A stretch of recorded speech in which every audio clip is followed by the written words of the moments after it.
Hi అండి, welcome back to our channel అమ్మ చేతి కమ్మని వంట. ఇవాళ రెసిపీ వచ్చేసి మైసూర్ పాక్ని చాలా ఈజీగా ఇంట్లోనే ప్రిపేర్ చేసుకోవచ్చండి. ఇప్పుడు ఏ విధంగా ప్రిపేర్ చేసుకోవాలో ఈ వీడియోలో చూసేద్దాం. మనం మైసూర్ పాక్ని ఏ గిన్నెలో వేస్తామో ఆ గిన్నెకి నూనెని కానీ నెయ్యిని కానీ అప్లై చేసుకుని పక్కన ఉంచుకోవాలి. మీకు నచ్చిన గిన్నెలో వేసుకోవచ్చు. నేనైతే కేక్ తయారు చేసే గిన్నెలో వేస్తున్నాను. 1 కప్పు శనగపిండిని జల్లించి తీసుకోవాలి.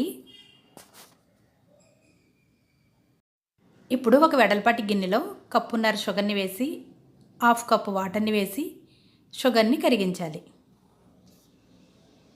స్వీట్ని బాగా ఇష్టపడేవారైతే 1 కప్పు శనగపిండికి 2 కప్పుల షుగర్ని వేసుకోవచ్చు.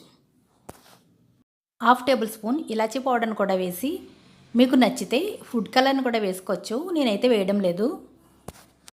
ఇప్పుడు మరొక పక్క ఒక గిన్నెలో 1 కప్పు నూనె 1/2 కప్పు నెయ్యిని వేసి వేడి చేయాలి.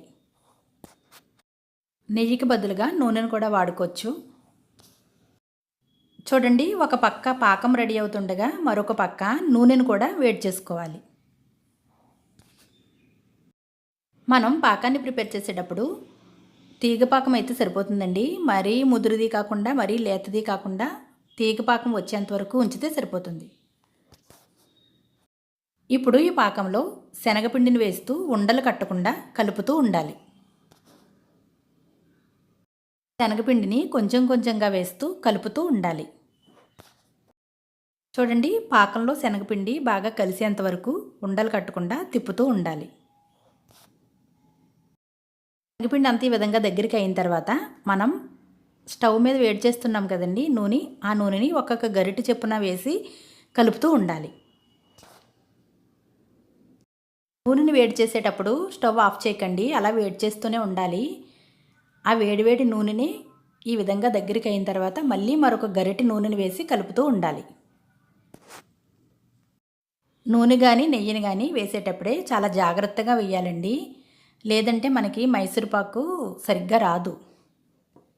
విధంగా దగ్గరికి అయిన తర్వాత మనకి ఇంకా నూనె కానీ నెయ్యి కానీ ఏదైనా మిగిలి ఉంటే అది పైన వేసేసి మనం నెయ్యిని అప్లై చేసాం కదా ఆ గిన్నెలో వేసి కదపకుండా అలా ఉంచేసేయండి.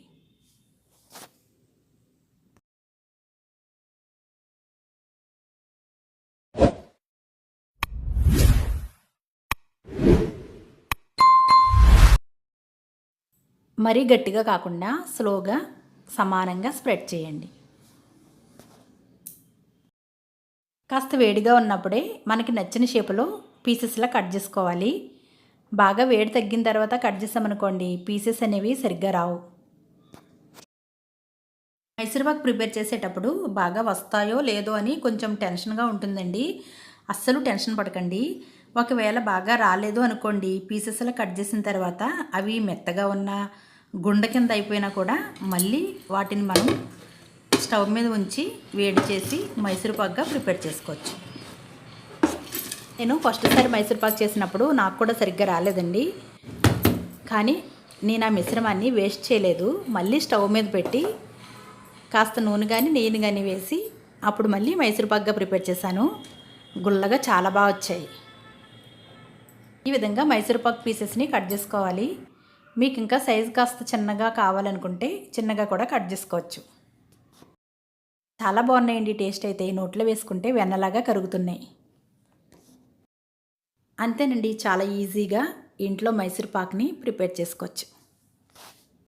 ఈ వీడియో కనుక మీకు నచ్చినట్లయితే లైక్ చేయండి, సబ్స్క్రైబ్ చేయండి, మీ ఫ్రెండ్స్కి షేర్ చేయండి. Thanks for watching.